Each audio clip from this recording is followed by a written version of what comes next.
Good morning, everybody. It is a pleasure to be here and share my story and experiences with you. My name is Sheila Rojas. I'm originally from Costa Rica, Central America, as you can tell by my accent. And I immigrated to United States, to Minnesota, in 2000.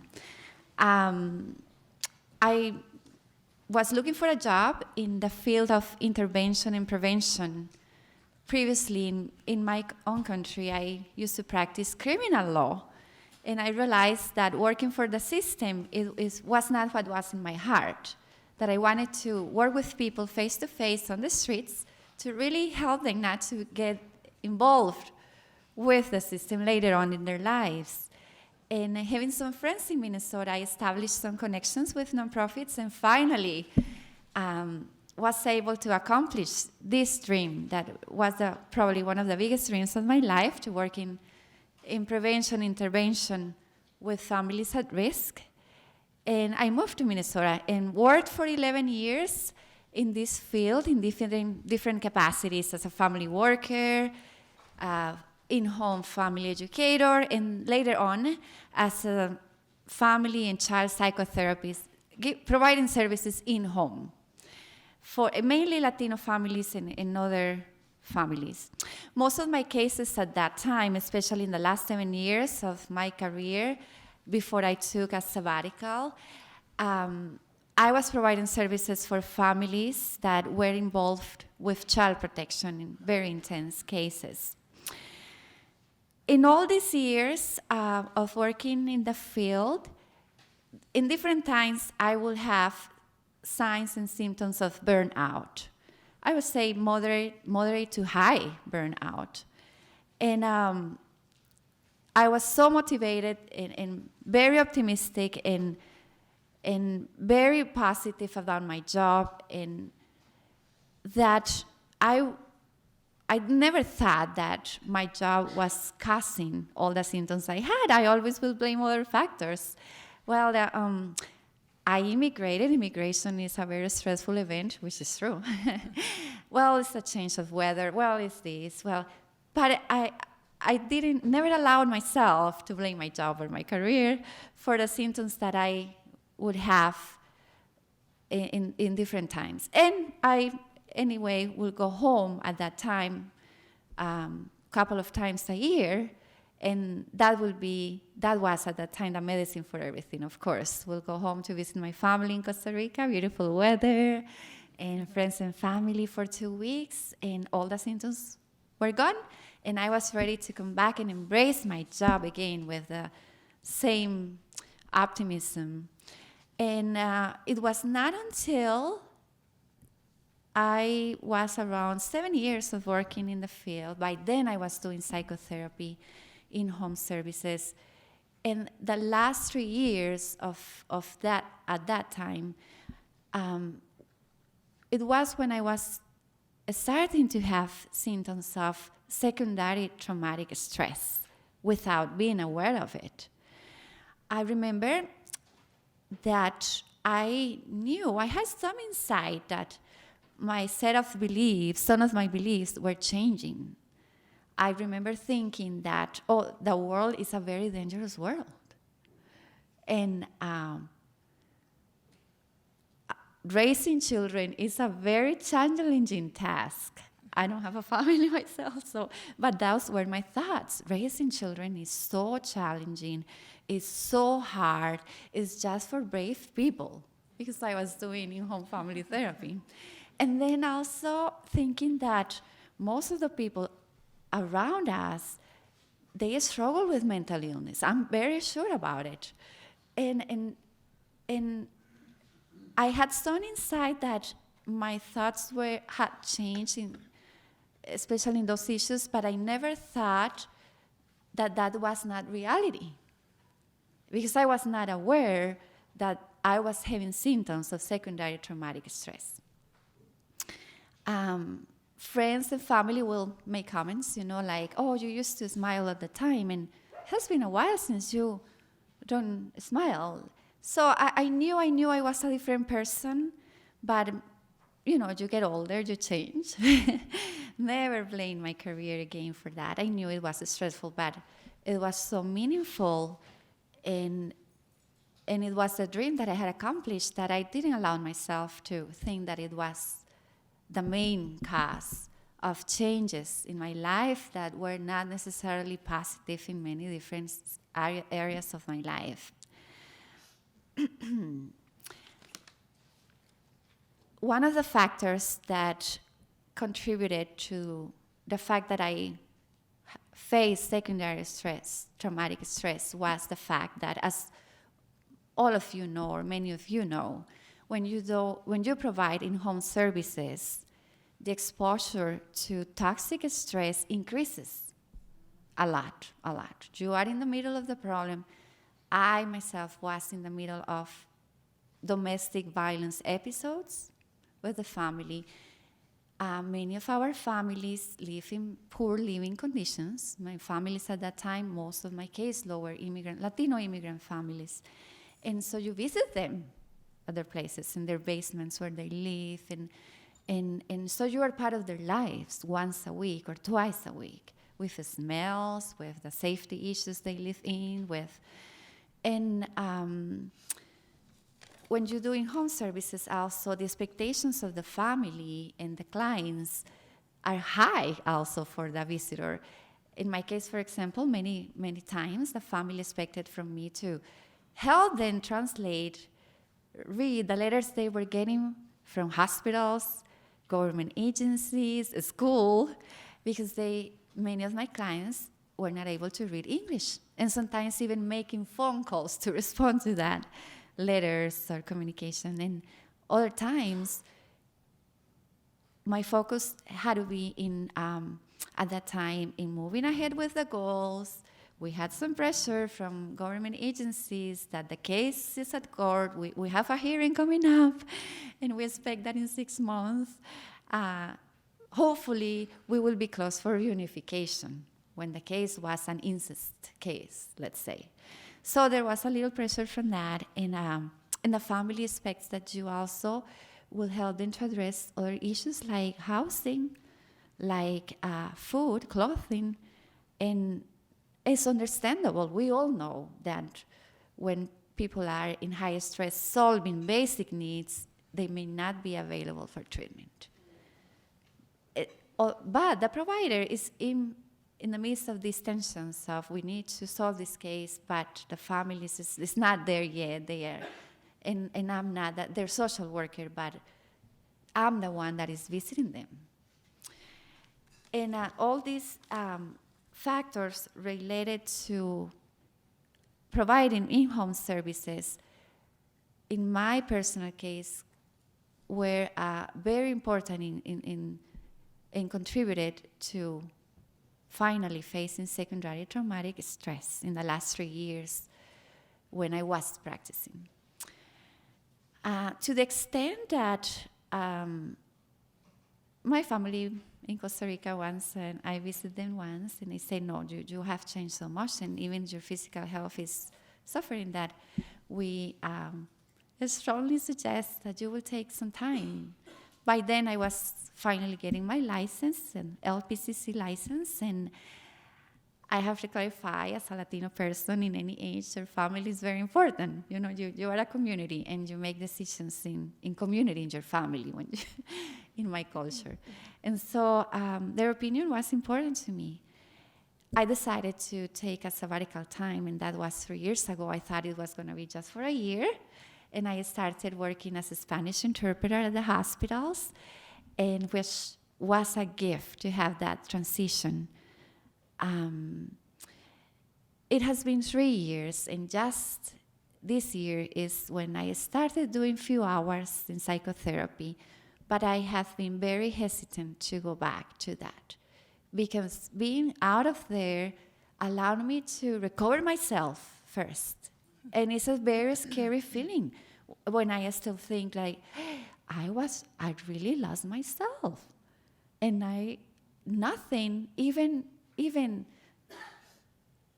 how eager I am, my feelings of helping people and serving them,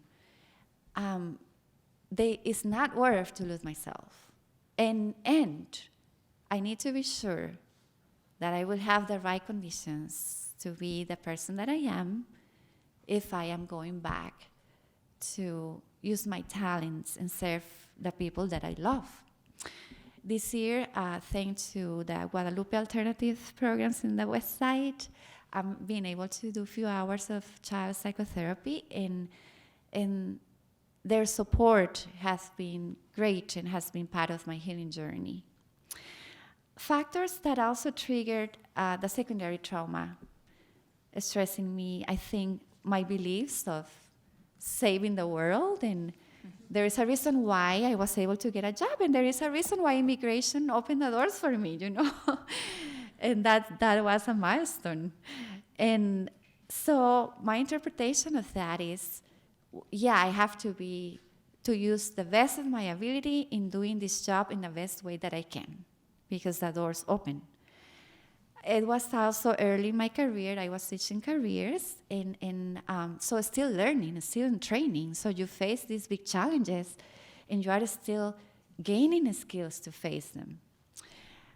In my part, lacking assertiveness with clients at work, setting good boundaries, setting healthy boundaries. I'm here to help you in this. These are our goals. I can give you information about other resources where you can address your housing problems. Just as easy as that. It was hard for me to say it. When you are even in the midst of drama, it's hard to not help. Role confusion at work. I'm so grateful for the places that I have worked at. And I have learned a lot and always run into great people. At one given point, for a few years, I was doing scheduling appointments with clients, providing the services, and billing at the same time. And as we needed to do it, I never thought that was contributing to the high stress I was facing. Of course, it was not a very good balance. And what were the lessons that I learned? I will say that the main lesson I learned is that a very important component of being excellent at work is to strive to be healthy. And that's my own responsibility. And I struggle with saying that that's my own responsibility, because something that I fight when I go to trainings is that they repeat and repeat and repeat, and they say and say and say, be sure to take care of yourself. I'm a psychotherapist, I know it. And I actually know it by memory, what are all the steps to sleep well. And is the system allowing me to take care of myself? Mm-hmm. And that's one of my main fears in going back full-time to the field. Mm-hmm. Because I know, and I even give talks about burnout and secondary stress right now. But will the system allow me to apply what I know and what I learned? I'm not sure. Even when I know the need is there, and for Latino families, having a bilingual, bicultural therapist will be very appropriate. But still, I'm hesitant. And finally, I would like to express my gratitude in my healing journey to my friends, family, my faith community, mentors that have always been there. And also for you, as such a good audience, just sharing my experience with you, I consider that part of my healing journey as well.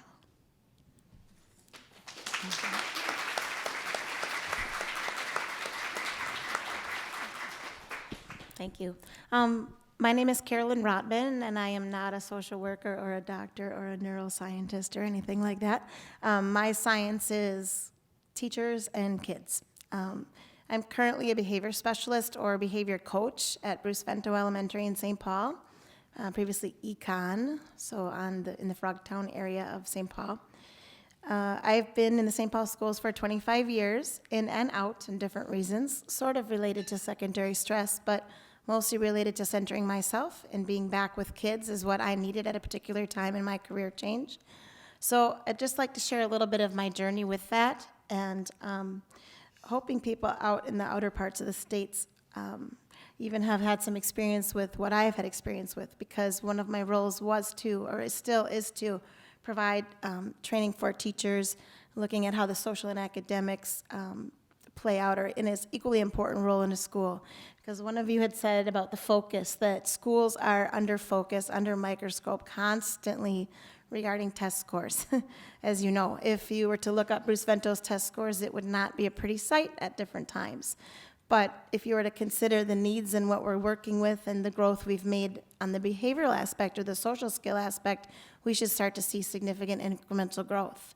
But as a teacher, and as a teacher in a large urban district, and when I was external traveling around the country doing different workshops, some of the secondary stress often comes from district changes, district mandates, administrative change, and how do you monitor your personal beliefs with what you truly believe and make those shifts or make those changes. So when one of the ladies mentioned the mirrored neurons, I'm reflecting and grateful for the day-to-day to do some breathing myself and have the gift to have my structure or my principle allow me to be here today to center myself, because I'm sure that my mirrored neurons yesterday were not in a positive, were not so positive. I know they weren't when I got home with the 17-year-old daughter, because she'll let you know right away. I'm almost 18, you know. So yes, I know that, I get that. But in servicing the population of students that we serve at Vento, not to say it's an excuse for that, but I know that we have students that come in that slinky all over the place mode. And they are dealing with things that are not kid-like things.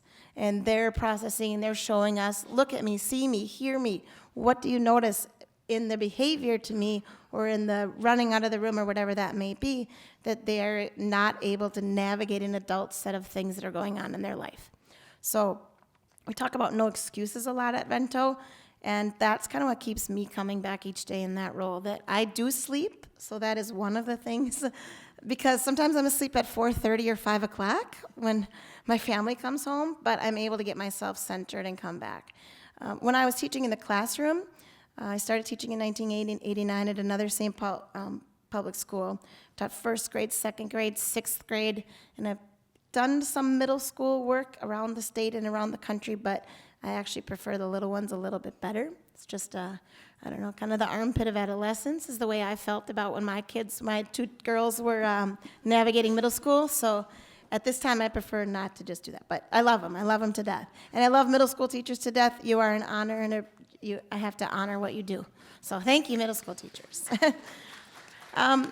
My professional journey really started with seeking out something to build relationships at a stronger level. The school that I started teaching in had a lot of turnover of students, turnover of families, whether it be first of the month and we have 20 new families, or it's just consistently changing. So how could we be a welcoming site? How could we really feel that kids can have a sense of safety, joy, and challenge when they're in our school building?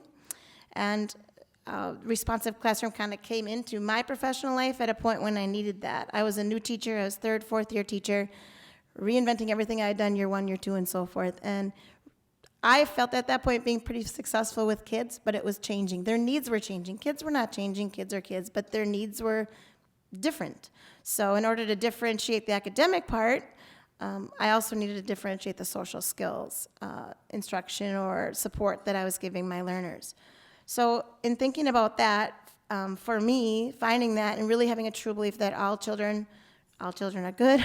I believe that they all want to learn. I believe that they all have a chance in doing that, but their needs may express themselves in different ways. And it can't be a one-size-all. One of the ladies talked about the rigidity part of it, and when we feel stressed, we get rigid. So that sounds like in a school, teachers raising their voice. That sounds like us or posturing around. I'm going to block you from this bathroom because no, you were supposed to be in line before you went to the bathroom. And that might have been me yesterday a little bit with that. But when it builds and it's the third or fourth thing that's occurred, that rigidity part comes back. And really in reflecting on that, I would hope my role as a coach would be to help our teachers get back to that root of that Maslow, that significance, belonging, and fun, or safety, joy, and challenge. Safety, joy, and challenge happen to be just kind of three legs of the stool to me. I've been to the University of Connecticut, and I have a certificate in gifted education as well. So it's trying to balance those two things, those social and academic. But if that brain is not in a place that they're ready to learn, or if the teaching brain has come back, if the teacher themselves has come back from an event at home, Or I had a death in the family at 6:30 a.m. yesterday. I knew my brain was going to be having some secondary trauma throughout that day. People are like, Rottman, what's wrong with you? Rottman, what's wrong? So my mirrored neurons, they already could tell that, something's not quite right. At least my adult colleagues could. So my role as a coach, it's hard to put on the happy face, or it's hard to put on the, calm, cool, collected, yes, behavior specialist or whatever. She's the one that's going to do this, and that's hard. When teachers are experiencing stress with kids and with challenging students in their classroom, it's my role to coach, it's my role to support, it might be my role to have empathy for them, but it puts that secondary level of stress on me. I want them to do well. I really, really, really want them to succeed, but most important, I want those students to be able to succeed too. So balancing all that, and I appreciate the rigidity quote that you said, teaching is that resiliency every day, and that is what keeps me coming back. We're asked to provide data very often. PBIS, which is a framework for supporting just positive behavior in schools, asks you to look at the data, what does the data say? So if I decided to push back into a school and come back to Bruce Vento. 5 years ago, I did a little bit of work just around positive language with kids, a little bit around de-escalation, working with students. I get it. You're safe at school was a lot of things we ended up having to say with students. Less is more. Teachers like to talk. Teachers talk a lot. We do.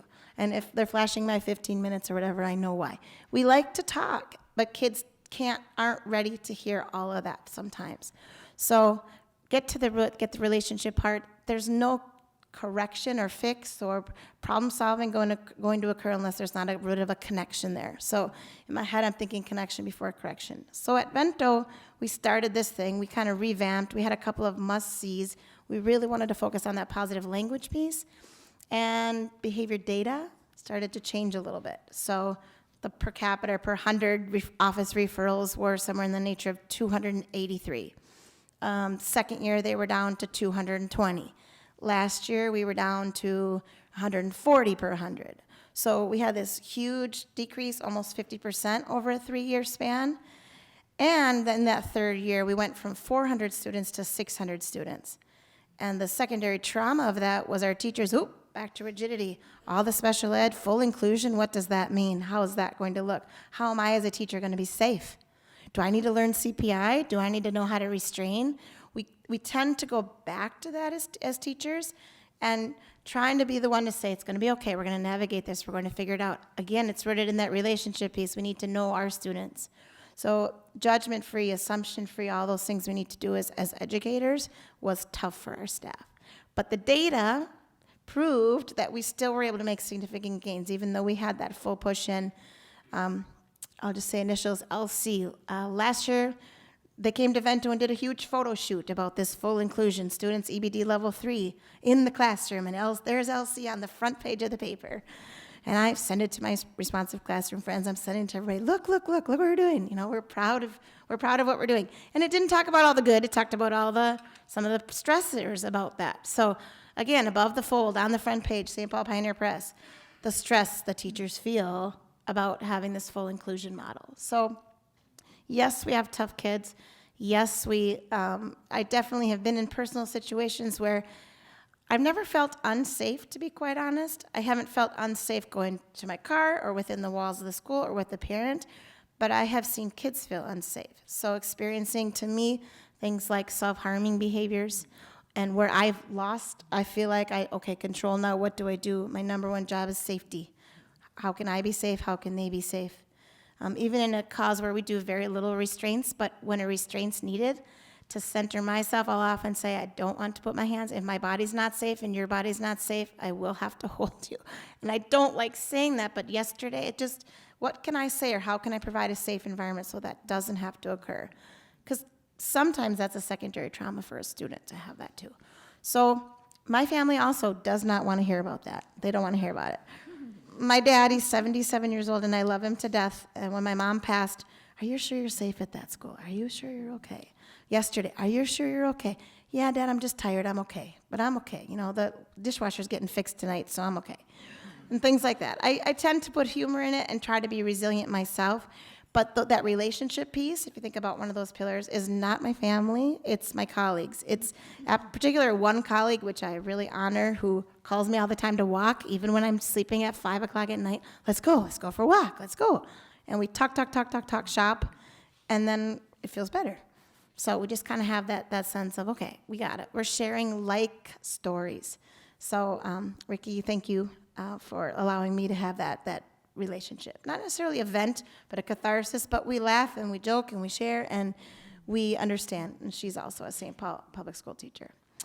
One thing I think about, I know we're talking about my perspective is both adults and kids. So when I think about the term, that resilient other, I really think at least at Bruce Vento, we've had an administration change.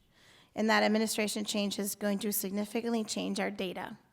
And in my current practice, I'm very much struggling or having a little bit of stress around my beliefs don't match anymore with the beliefs and goals of the school, or they're in discord. We have not turned over staff. We've kept staff for the last 4 years. We haven't had 13 teachers leave at one time. We gained a few more based on our numbers, but we've kept the staff. So what is it about that adult community that's been able to be so resilient and stick together? And I think maybe it's our trauma, but our trauma experiences, but it's us figuring things out, meeting together, solving problems. What do we need to do right now? What positive approach can we take? And one of those things that we hope to help our kids' resiliency factor on is looking at, we talk about CARES, cooperation, assertion, responsibility, empathy, and self-control. And I had, just on Tuesday, I had 18 staff sign up to be a CARES buddy. So it's just creating significant adult connections in a school that don't always have to be the teacher, and it's not to compete against teacher versus us, but how can we as adult community wrap around the school community, interact with the parent maybe in a different way, because there are times when students are traumatized by a teacher action, if they're back in that rigidity mode, if they're just, having a day where they're not being the best that they can be either, which we are all human. How can we have a wraparound as a school to make those connections and build that trust?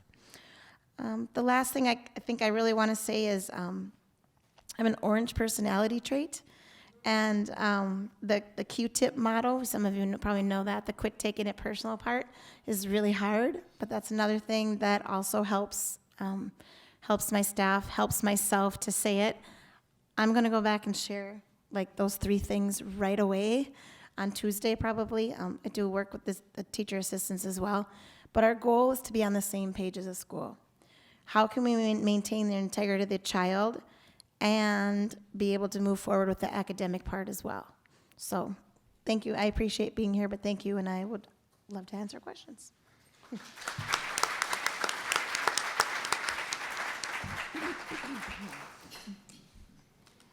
Are there any questions here in McNamara?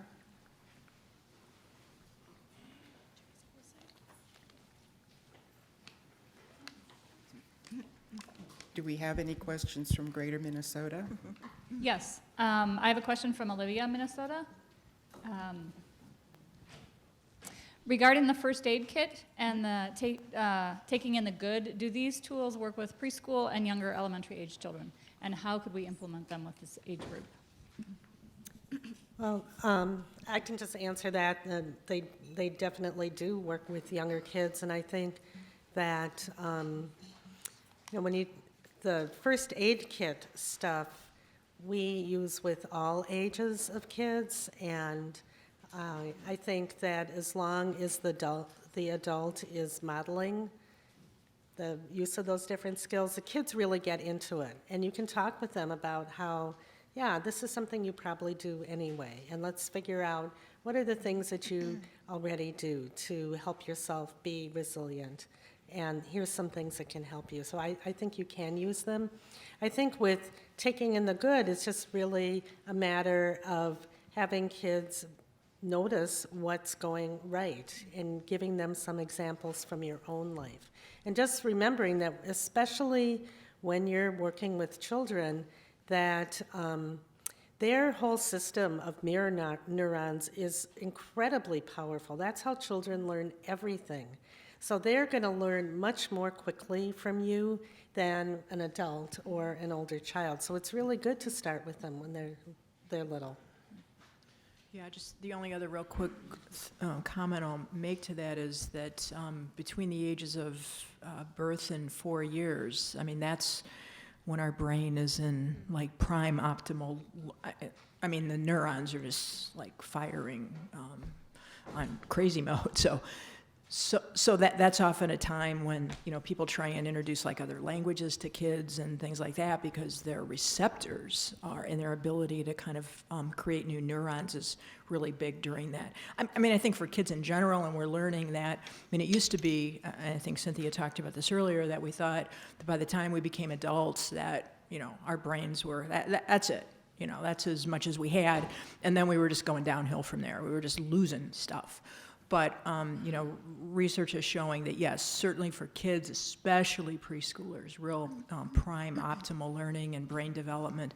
But there's also been some interesting research, like people, I read a study recently of someone who had a stroke because it used to be, okay, if someone had a stroke, then there was like a year that was like a window of opportunity that maybe they would gain back, like whatever kind of capacity, you know, they lost, but then after that year, that was it. But we're learning through neuroplasticity and neurogenesis. Read a study recently that someone who had a stroke at the age of 5, and then someone was working with them at the age of 50, and they were regaining and relearning. So it's pretty amazing, but especially preschoolers. It's Just a quick announcement to people here in McNamara and Greater Minnesota. I know not everybody can stay until 12:30. If you do have to leave early, please be sure to complete your evaluation and then pick up your certificate of attendance. For social workers, we've made it a little easier this year. Linda and Cynthia submitted a post-test that is required by the Board of Social Work. So if you would please complete that and then pick up your hard copy of your attendance certificate would be helpful. One message I think was implicit in what you all have been talking about has to do with the ethics of self-care, and that we can't really provide for our clients very well if we're not taking care of ourselves. Do you want to speak any more about that? I can just say I've actually done a workshop like this that was addressing ethics in social work, because just very simply put, when you have people that are burned out or they're experiencing high levels of stress, they are more likely to make ethical mistakes. One of the biggest issues that, you know, whenever you go to an ethics training, they always train you on boundaries. Well, you know, that's one of the things when you're highly stressed, your ability to make positive decisions about where your boundaries are with clients are compromised. So that's an important way that it comes, you know, ethics plays into it. I think the other thing that we didn't touch on a lot is that these two women did mention is that organizational expectations, if those organizational expectations are too high, which I have to say I've worked in a lot of different agencies in our community, and I think they frequently are, you are more set up to have problems in ethical decision making and also a higher risk of stress. So I think a lot of times when we focus on how to train workers in being ethical, a lot of times we focus on supervisors' role, but I think we really have to look at the bigger picture and look at the organization role. Yeah, I guess I would just add quickly to the concept of, you know, working on ourselves. I mean, I suppose, you know, most of what I would have to share would just be kind of anecdotal, but I'm very much aware that when I am doing a better job of taking care of myself, and that ebbs and flows, you know, anyone have a older adult? And, you know, and ours is in hospice, and I mean, last night we were dealing with something, you know. I mean, it's just, so there's always something that life is throwing at us. But I certainly know that when I am able to be present with people that I'm with, and I know when I've taught classes, I have, we have the 18-page syllabus, and then there's the Linda diagram 1-page syllabus, and it has like 5 pictures on it, and it basically says, our ability to be a good, and these classes are clinical social worker is, okay, we have a sense, we have our values and ethics, we have 2 or 3 theoretical frameworks and models that inform our work, so there has to be a method to our madness. We have good supervision, we have compassion, and we have an ability to be present with people. And many times students will say, well, okay, that, well, which theoretical orientations do you use? And I said, well, I'll talk about that, but let's talk about this ability to be present. Because it's such a simple concept, and it is one of the hardest things to do. But, and that's influenced by sleep and everything else, but it is about, no matter what stressors we have in our lives, as we are just, focusing on the person in front of us. And that, that's an ongoing practice. I don't have it completely figured out. I continue to try and work on it, I think, as all of us do, so. I also just want to say that like we talked about before, one of the main things that happens when people experience secondary trauma is they become isolated. And it's important to look at your organization. We talked about how new workers can feel isolated, but there's also, when you have people that are not in the mainstream Northern European culture, which, we are very heavily in Minnesota, there can be a lot of isolation for those workers. And there also can be an issue with feeling safe, with sharing information. There can be, in rural settings, a lot of times when we present on this, people will bring up the fact that everybody in the community knows what's happening to me. So there's a feeling of, even though there's a community around you, that you can feel isolated. So it's important to really think about that and not make assumptions about where people are at, or to, how can I say, try to fix it. It's important to ask the person themselves and be respectful of where they're at. Because if you say to a person, hey, it looks like you're experiencing some secondary trauma here, that's probably not going to encourage that person to come forward. So you have to be very gentle and very aware of how you're coming off to people when you're bringing up these issues. We have a question here. Actually, I just have a comment, especially for the Olivia participant. There's a resource I just want to share called Mind Up, which really incorporates so many of the wonderful things that you've been talking about this morning. Mindfulness, helping children learn about their own brains, and they have curriculums for preschool, elementary, and intermediary school. But one of the things that ties into this topic today is that it also talks about creating communities. So not only are you teaching the children about these concepts, but you're practicing as the caregivers as well, and it's really, really lovely. It's from the Goldie Hawn Foundation, so if you Googled Goldie Hawn Foundation, you'd find it. It's called Mind Up. I'm so glad you brought that up. One thing that I failed to recognize is there is a lot of wisdom in this room and in Greater Minnesota. And so it's not just questions that we are soliciting, but it's also your comments as well. I do have another resource that was shared from Sarah Kroymans, who's participating from Morris. She recommends 2 readings. One is called The Whole Brainchild by Tina Payne and Daniel Siegel. The other is called Revive Your Brain by John Arden. And I'll repeat that. The Whole Brainchild by Tina Payne and Daniel Siegel, and Revive Your Brain by John Arden. Other comments, questions?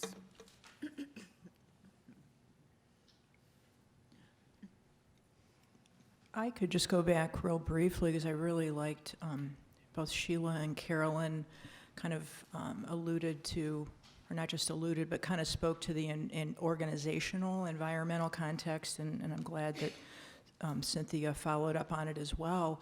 And one of the questions I think I heard you say, Sheila, was, in going back to this work, was my organization going to support me? And that is so important, because I think, and it's important, and at the same time, I think it's the longer term process and change, and it's not going to happen overnight, but it is incredibly important that organizations recognize that secondary trauma exists. My brother-in-law was in town recently from the East Coast, and he's a teacher, and he was just talking about, you know, there are certain things that, wow, wouldn't it be great if kind of school systems would see that supporting teachers is also supporting kids, you know? So it's not like a separate silo. And that's one of the things that we really emphasize, that good self-care and, you know, recognizing and dealing with secondary trauma equals better outcomes. And I think that's a message that we have to keep getting out on all levels, and we have to keep getting it out to funders. And I think, so it's, you know, a lot of different levels here. We're talking about how, you know, some things that you can do individually, and the breathing and tapping and all that stuff. But there's the larger organizational stuff that really needs to be addressed. Because otherwise, it's kind of like sometimes I'll use this metaphor with clients, like we have a telescope on the deck of a ship, and we're trying to kind of get, you know, a clear focus on a planet or the moon or something. But, you know, we can really try and make that as stable as possible. But if the boat's in choppy waters, if that context is really choppy, we need to address that as well. So it's not like, you know, doing one or the other, but because, you know, we didn't get a chance as much to talk about the organizational sort of factors. And there's a group that I just learned about recently, and it didn't make its way into your bibliography, and I encourage you to Google it and look at some of their work. It's called the Sanctuary Model. And wow, it is looking at secondary trauma and building resiliency and protective factors kind of on all levels, individually, but also organizationally. And they talk about how that organizations can become just trauma-driven, you know, and in the same way they can be, you know, kind of this hyper-arousal, everything's an emergency, people are kind of in panic mode, or, you know, decisions aren't really well thought out. And so anyway, I've just begun to kind of look at some of their work, but they really kind of address some of those different areas, which I think is really important. Yeah, and I also want to say, and Shayla, you and I were talking about the Figley Institute. John Figley is, I don't know, how long ago did he coin that term, compassion fatigue and burnout? When was that? It's a long, yeah, it's about in the 90s. But he has there's a whole institute, and they have, you can actually go there and take classes, but they have a lot of online training. I was just on their website, and it's all about getting training in working with compassion fatigue, so that you yourself can be a resource for other people in your organization. I don't know if you probably know more about it than I do. You've looked into it more. Yes, they offer different classes, and one of them is if you want to become a compassion fatigue educator, and another one is for therapists to become a compassion fatigue psychotherapist, and other options as well. And they also just have good trainings on, you know, what is compassion fatigue, kind of similar to what we've provided, but some more in-depth things. And then the other thing I just wanted to say that you were talking about, Carolyn, that has been shown to be very helpful is that creating of that buddy system, because for one thing, not everybody can find somebody at work that they can just talk to and, you know, really can share their experiences with. So it can be really helpful to actually hook people up with others so that they have that true other, because, you know, like we said, you know, most people don't have people in their families and in their friends that really can be that person for them. Cynthia, you talked about biting off just a little bit in terms of creating cultural change. Could you share a little bit about your experience in your agency and how you were intentional about that, and how you identified the people who might help build this kind of healthy culture? Yeah, well, I work for the state with, I don't even know how many thousands of people we have working for us, so it's just massive. So, there's apps, and the part of the state I work in is the part that provides direct services, all the hospitals and group homes and foster homes and nursing homes, and that is actually the biggest part of the state. So there's no way that I'm going to, go out and change everybody, even though that would be wonderful. So I started basically with our small group, which we have probably 30 foster parents. We probably have about 50 staff altogether. And the way that I moved forward was just using that model of training people in here's what secondary trauma is, here's what's resilience, how can we make this apply to you? And then what I always look for is people that get really excited about it, because those are the people that are going to be your champions. And finding those people and having them carry it forward in the organization, so it isn't just about me doing everything. So I encourage you to do that. But the interesting thing that happened that I didn't really anticipate is that when Linda and I started training on this a couple years ago, there was tremendous interest in this. So I've ended up presenting at tons of conferences and everything. And so then what happened is that people in the broader state programs found out about me because they went to these conferences, and they were like, wow, she works for us. So in the last month, they actually had me do a presentation for all the supervisors, and now we're doing more training. So that was something that was unanticipated. So sometimes you have to do something that is going to draw attention to the issue that might be outside of your organization, and then it can come back in. So that was an important lesson for me. I didn't realize that was going to happen. Are there some resources in the metro area that we could access to bring in for our staff to discuss this topic and then have some ongoing supports, regular discussions with our staff of how they can start to go through this process of looking at what they're dealing with? And well, I can tell you that I have done a lot of training for agencies, and I've helped them set up some of that, but I don't know if there is somebody that actually could come in on a long-term basis and do that. But I would be willing to come and train people in an agency to get it started. But that's one of the things I think we're working on, is trying to get, by training people like you, to get more people like this that can actually go out and train other people. sometimes in the community that you work in, our community is particularly small. Could you wait for a mic? Because people in greater Minnesota missed the questions. I'm exploring currently a program from the Mayo Clinic. It's by Amit Soot. I don't know if you've heard of him. It's called Stress-Free Living. It's kind of gone commercial, but he has, in my impression, has taken sort of the Buddha out of Buddhism and kept the stuff that actually works, the mindfulness and the gratefulness and the thankfulness. And it's on, I think it's stressfreeliving.com from the Mayo Clinic. And some of it's free, some of it's kind of costly, some of it's long-term. But it also offers kind of what you're talking about, some local resources. Okay. And while we're waiting for the mic here, I just want to add one comment to that gentleman's statement.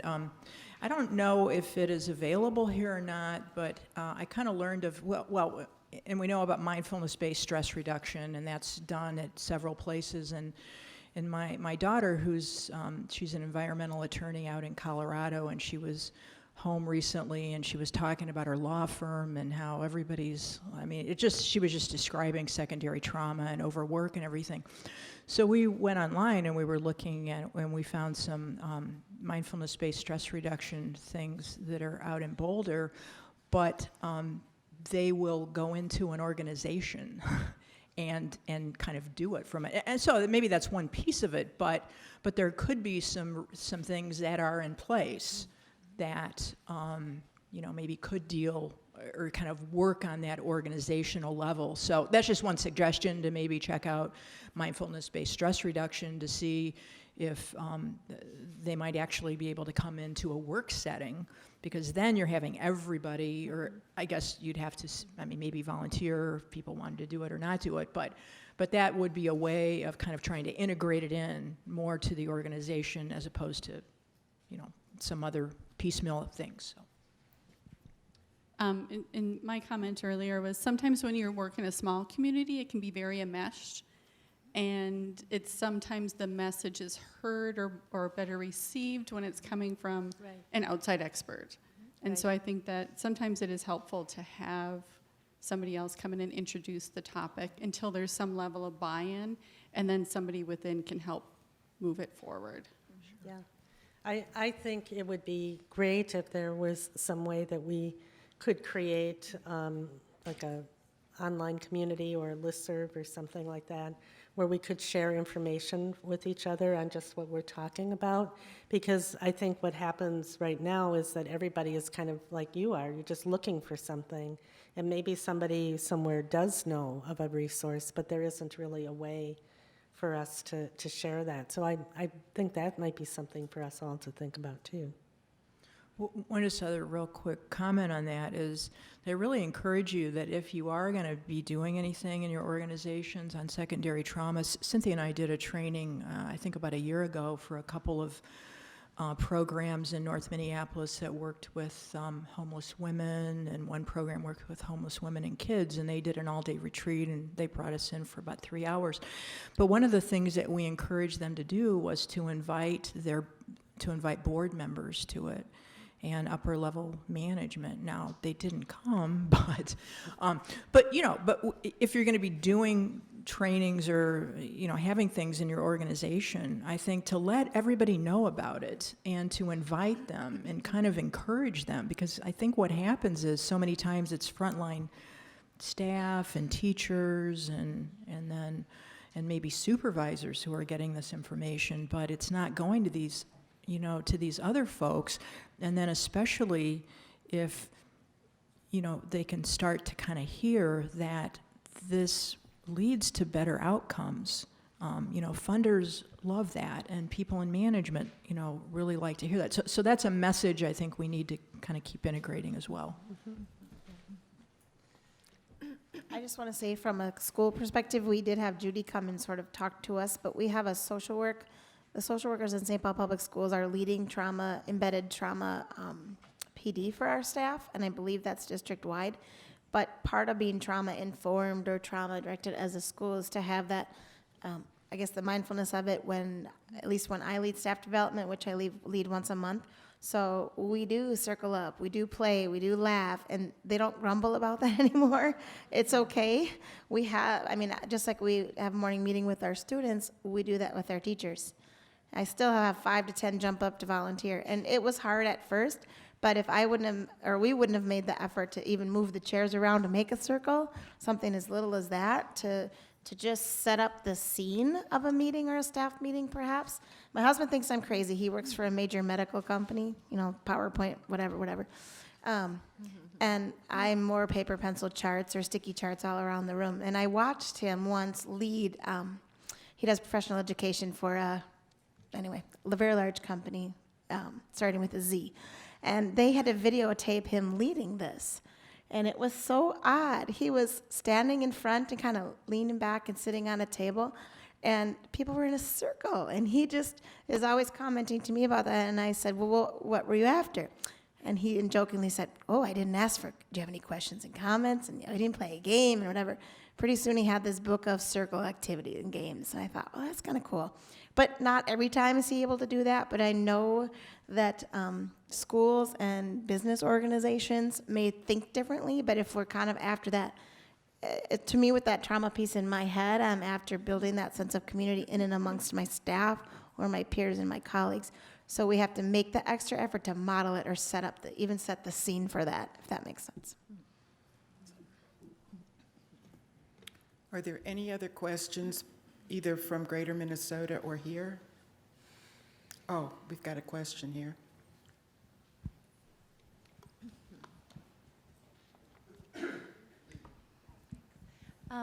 I am so grateful for any efforts to promote awareness about trauma, and good to see you. And also to encourage all of us to take good care of ourselves doing this critical work. I do have a question, though, as to whether or not there are cautions or limits about sort of trauma as a kind of buzzword. You know, people going out to dinner, oh, that breakup was so traumatic, and in some ways maybe that heightens awareness or can help us develop common language, but are there ways in which, specifically the example of the vandalism, in terms of just language being really powerful, potentially that is maybe a traumatic experience or secondary trauma, but perhaps it also is a person stepping out of positional power and privilege and accessing or entering a world really plagued by poverty and racial and social injustice and having a greater glimpse and depth into our family suffering. And so how do we package it so it's not overused to depreciate the value and the impact of trauma, but also take care of ourselves in the process?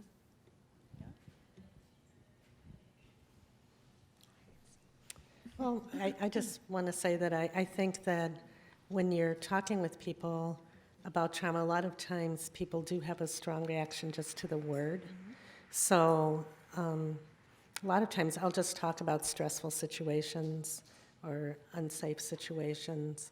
I agree that that word trauma can be overused, but I also think that you have to be careful when you're doing trainings because you can trigger people that you're training just by focusing on those words. So I think that's a really valuable thing, and I don't know if there's one approach that you can say this is how you should do it, but I think that being very sensitive to the impact of your words and the context is probably an important thing to keep in mind. And I think the only thing I would add to that, and first I really thank you for the comment, and I mean, because part of what I'm hearing embedded within your kind of question and comment is that it's important that we do critical thinking, and that, I just think that's very, very, that's really necessary. And I think that certain experiences, because there could be one person who possibly had their car vandalized, and it might not have that meaning to them, and it might not be a quote-unquote traumatic experience. And there could be someone else who knows, whatever set of circumstances that might be an imprint of trauma. So to some extent, it depends on who the person is. And I remember when I was at Kook Clinic, and this was in the mid-90s, and there was one of our Hmong female staff who was doing really important work with Hmong women around domestic violence and domestic abuse, and she was getting subtle and not so subtle threats, and so and we kind of got to the point where she would always get escorted to and from her car because there were things that were happening to her car, and so I think it's important that that there's a context, and sometimes for one person it might not be traumatic, but for someone else it potentially could be because of the kind of contextual factors.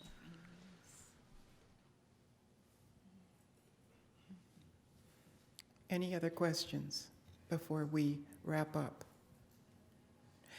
So before you leave, I'm asking you to please take some time to fill out your evaluation. And I would like to thank our tech support people, both here in McNamara and in Greater Minnesota. Without you folks, we couldn't do this, so thank you very much. And thank you to our panel members, speakers, presenters. Really appreciate what you had to share with us today.